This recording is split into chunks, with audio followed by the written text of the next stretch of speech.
Jay nailed leash this week, and we've picked winners in the show before. But the more realistic way to do this is what percentage or how much of 1 unit of betting or whatever would you place on X guy to win at Augusta this week? And so that's the way we're gonna do it. Let's pretend that 1 unit is $100. I don't know what your unit is. Just call it $100. That might be ridiculously high for some people. It may be for Ben Baller. That may be like he's never even bet that low in his life. So the way we're going to do it is outright winners. I'm going to let Cheech start first and let us know where the largest portion of his $100 that he has to gamble at the Masters is going to go. Oh, okay. You know where I'm leaning because I said it before as a joke, and I'm not really joking because if you look at his odds to actually win, if you were to put like say your $100 on him to win, you would win $14,000. But I'm gonna go with most of my money, as you guys are gonna hate this. I'm gonna put most of my money on Scottie to go out there and have a week because he hasn't been playing great. Last week he could have won. Minwoo took it from him or played well. So I'm going to go with $75 of my 100 on Scottie, and I'm going to take the other 25. Take my other 25 and put it on Phil. At plus 14,000, I'm putting it on Phil. You can't count that guy out ever. He's played really well this year. The best he's played since he won at Kiowa, consistently. So that's the way I'm leaning for it. This is the hottest golf that Phil has played since Kiowa. There's no doubt about that. Absolutely locked in. Even I know you didn't watch the duels, Cheech, and we'll circle back to the duels when next time Jay's on the show. But even on the duels, which you didn't watch, Grant and Phil were down a shot with going to the last hole, the 18th hole, and Grant teed off first, and he hit a dead to rights cross right into the woods. No chance to play that ball in the scramble. They needed a birdie, and Phil piped one and took on the water, covered it. It just barely hung on, and then it hit the green. And then Grant, two putts at a birdie from I don't know what it was. Let's say it was 30 feet to tie. Grant hits his first putt 16 and a half feet on a 30-footer. So he didn't get any read, no read whatsoever. And Phil goes out there, he's got the Tiger Slayer, and he literally just burns the edge. He had a chance to tie, and it just burned the edge from 30-something feet. Even in a competition that is not as high of a level as Live Miami, and certainly not a high as level as the Masters, Phil still had that at Phil edge that he had when he won the PGA at Kiowa, and then for the rest of his career before that. So it's not a crazy bet. I don't think taking 25% of what you're going to bet and dumping it on Phil is that wild. The $25 bet here will win you $3,500. A nice chunk of change.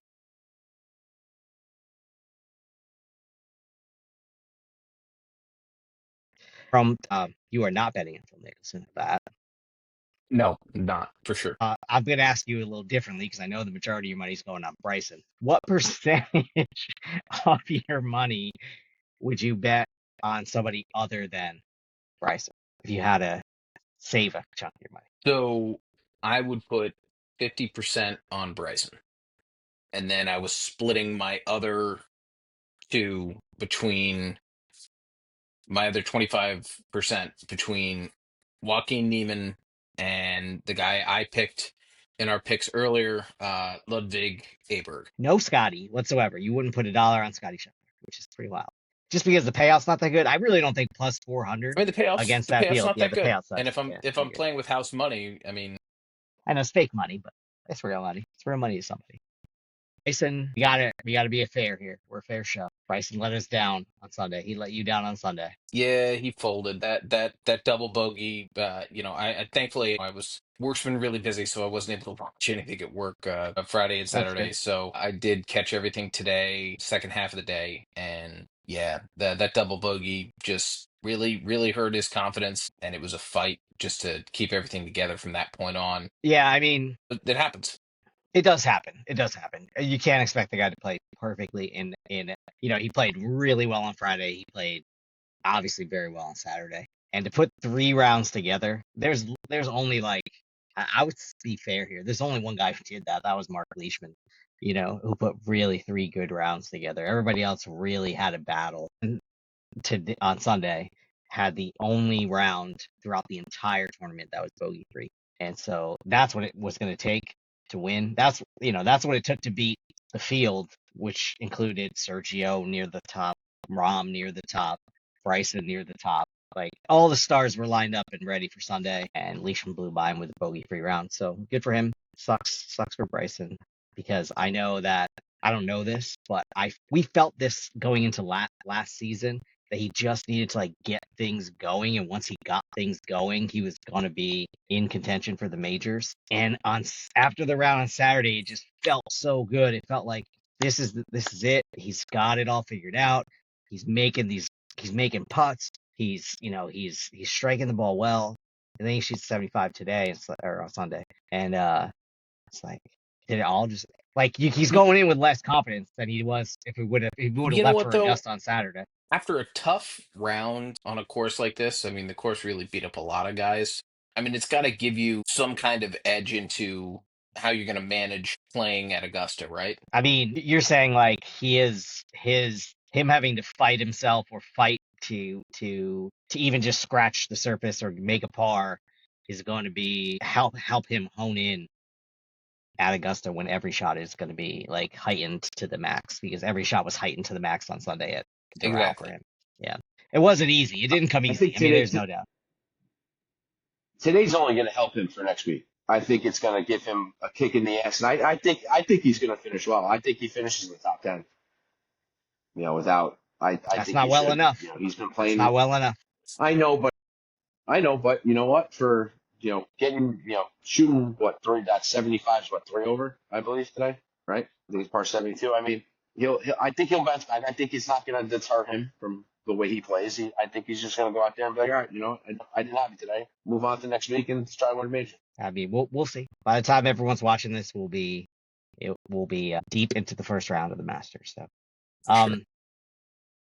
all right. Well, I've been sweating this out today. I really been grinding on how much I'm gonna bet on Jon Rahm. I've gone up and down with this Jon Rahm bet all day today, because he fought himself right back into the tournament on Sunday, and he was like, oh, he's right there, and then he throws away a hole with a terrible chip shot, and then he misses a green, and he bogeys, and he comes back and birdies, and I'm going back and forth, all right, Rahm is kind of there, he's kind of not there, and then all of a sudden, the last 3 holes, he just shits the bed, and he looks like he can't chip anymore, he can't putt anymore, he looks lost out there. Again, similar to what Cheech was saying about Bryson, I think that Jon being consistently in the top 10, top 5 this week, consistently at the top of the LIV leaderboard, but not winning, because these guys all play with each other every single event, right? And so they are comparing themselves to each other. That is what they're doing. And when they don't win, save for the team aspect of it, when they don't win for a while, and now we're starting, now we're getting deep into the season now. It's been 5 events. Jon Rahm expects to win every event he goes to play. There's no way that Jon Rahm goes into an event and he's like, I think my goal should be top 5. He's past that point in his career. Same as Bryson, past that point in his career. These guys are in the prime of their careers. This is the time where they need to win major championships. That being said, I can only put 33% of my $100 on Jon Rahm. He is the third favorite. He's plus 1,400. So 33% on Rahm. That leaves 2/3 of my bet. I cannot. I have to include Scottie Scheffler in this bet. He's already won there twice. It would be really dumb of us not to put some percentage of our money on there. And so another third goes to Scheffler. So that's $66 between Rahm and Scheffler. So that leaves me with $34. I'm not betting on Rory. He's never going to win this event. It's not made for him. He's already built in his excuse. Yeah, he's already built it in. There's a guy who I think can win from way, way, way deep in the field. Way deep. And that's Sergio Garcia. Plus 8,000. No one's striking the ball better than he is. I tried, when I was in a legal state, to gamble. I tried to make a wager on Sergio at plus 10,000. He's at plus 8,000 today. I tried to make a wager. Apparently, you can only gamble on the casino floor in the state of Mississippi. You can't just like walk around with your phone and gamble anywhere you want. And so as I was leaving the casino on the bus, I tried to wager on Sergio to win the Masters. He did not. I told my wife this today. She said, drive to North Carolina and place the bet. And I was like right now? Just get in the car and drive to North Carolina? Like you're gonna regret it when Sergio wins. Yeah, I am gonna regret it when Sergio wins. Again, he was right there, Live Miami this week. He hit basically the same tee shot that I was explaining that Grant hit. Dead right into the trees, 230 yards left to the par 4 18th. And I tried to hit it under the trees, over the water.